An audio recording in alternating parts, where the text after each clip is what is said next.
My name is Joseph Murray. I am sadly 30 years old and I live here in Cardiff. My production company is called Let's Get There Productions, and we provide video content for small businesses to help them start up on their websites, as well as do other ventures as well, such as small feature films, comedy and so on. Well, it kind of started like when I was roughly just coming out of secondary school, and I was really into animation and went to this college, and we did this summer thing once a year, and that developed into photography, and then later on developed into film, and I was like, right, I'm going to stick into film. Then of course went to college, did my bachelor's honours degree in film and television production in Anglia Ruskin in Cambridge. But like most students there, once you finish your third year degree, you just feel exhausted, don't want anything to do with essays, assignments, whatever, just curl up or whatever, which is what I did. But then afterwards, a few years later, after trying retail jobs, insurance and so on, I had a message from the Welsh Government saying, we'll provide you a loan if you would like to come to our course in film production doing a master's. I was like, yeah, I've got nothing else to do, so I might as well redeem myself of my bachelor's honours degree and just like kick into touch, and ever since then I've been going on ever since. The most challenging part, it's either trying to sell yourself to the clients, knowing your value's worth, because that took me quite a few years to say, like, what am I worth? What's my time? How much will it cost? Is it going to be too expensive? Is it going to sound too cheap? So you just need to exactly pinpoint at that, and that took some time to actually narrow it down. So I'd say that, and also, that's mainly the biggest difficult part of being a freelancer, is knowing your value's worth and your time. Now, before I did my master's, I used to live in Bournemouth, and what had happened is that I just said to myself, right, I've got a DSLR, I'll go out and do a music venues event and be a production company.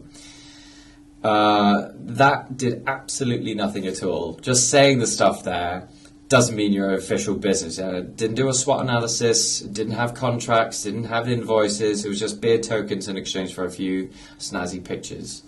And if I look back at myself now and told myself, like, saying this is not a production company, then yeah, obviously. Thanks to the master's degree, though, it was like more of a more accurate and detailed structure of how the film production industry works. I mean, not quite necessarily the freelancer's route, but it helps you understand on the legal side of things, the financial side of things, the contract documents, and of course then straight after my master's saying, right, now I've got a much more of a clearer picture of what is a freelancer and what they... every time like I hear a project or something, I just jump on board and say, yes, filmmaking, this is exactly what I want to do.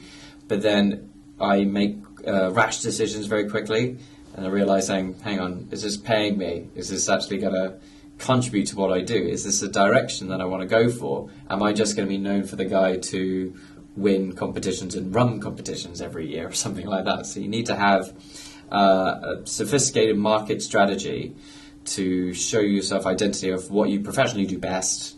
And of course then people like turn around and say, that's Joe Murray, this is the guy who does da-da-da-da.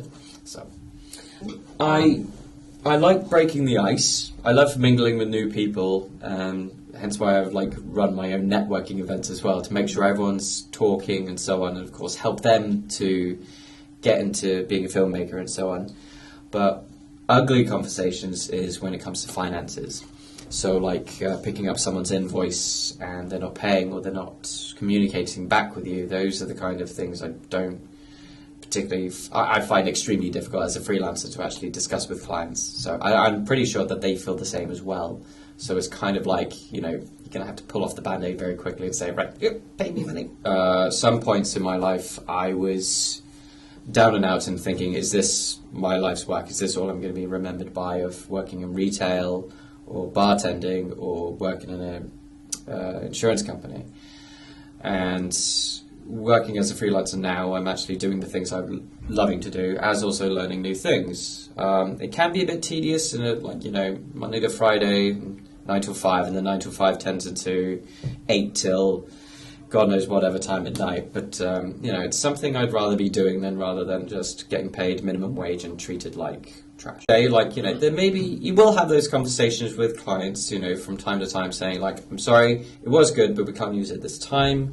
You will have those setbacks, but you should not pat yourself on the back saying, well, look, I did my best. Obviously, it wasn't quite enough, but at the same time as well, in the near distant future, then I can now know what clients want, or if it's something I've done, or if it's something of a different direction. So it's rewarding in all senses, like saying you've accomplished this job, you've managed to pay rent, you've done something out in the creative, rather than just give up and, just say like, I'm going to be working at Starbucks, I don't know anybody who works in the hospitality business pat themselves on the back and say, I've bought a beer today, I've accomplished all my life goals. It doesn't work like that. Freelancing can be rather risky. It can put you in a financial position, but then again, when is it not a good time to start freelancing yourself? As long as you've got the skills and the clients to pick up on, and you're eager to learn new things, then yes, I strongly urge students to be freelancers. However, it's kind of how the business climate is developing itself. You've got production companies like Bad Wolf, BBC, HBO, or whoever, and they seem to hire out a process of runaway production companies and individuals, and that's kind of like a mercenary sort of thing. It kind of makes you turn against your former classmates sort of thing. It's like saying, no, I want that job, I want that job.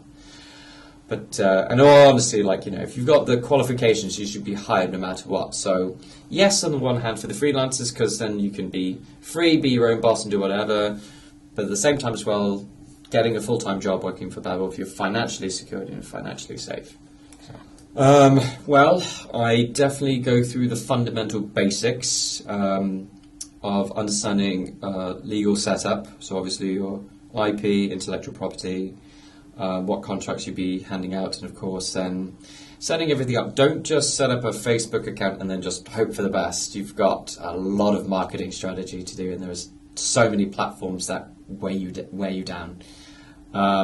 So that I can strongly urge to say plan it first before you publish anything, or whatever that is, like stitching, photography, what have you.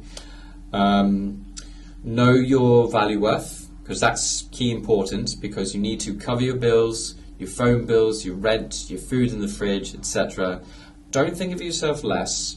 You've got to think of yourself as what is my time of value? And of course then you'll be sussed. And of course engage a lot with people. Even if it's not quite relatively what you want to do, if you speak to, say, a historian out of the blue and tells you a fascinating subject, saying, well, I've got a camera, if you provide the finances, then we could do a documentary together. How fun would that be? Well, also the fact is, I also run a networking event myself to help these freelancers actually engage and get on with it. So they talk about what they specialize in, they hand out business cards, they present their show reels, and of course then they've had much more of a platform there to present their work. There are some occasions where things don't go your way in editing, or things you forget on production, but these are lessons to be learned. Don't be too hard on yourself at all. Don't just quit and just give up, because there's been a lot of time and effort in there. And don't feel pressured either. You take some breaks sometimes. Just don't beat yourself up saying you are doing this by yourself. There are people there to help you, studios, Cinescope, you've got friends in sport, capital law. You just need to take a step back, have a quick breathe, and then get back into it. So it's just well, okay, so for networking, confidence is key. Always have a business card with you, as well as presumably you come to my event of Let's Get Their Show Reel, and of course present your work there. If anyone's got a big screen, just use it as an advantage.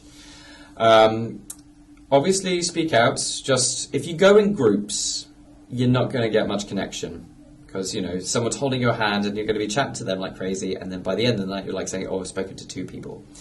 Try to go to new places by yourself. That way then you can engage with a lot more other people, or they engage with you. And of course, then you click off from there.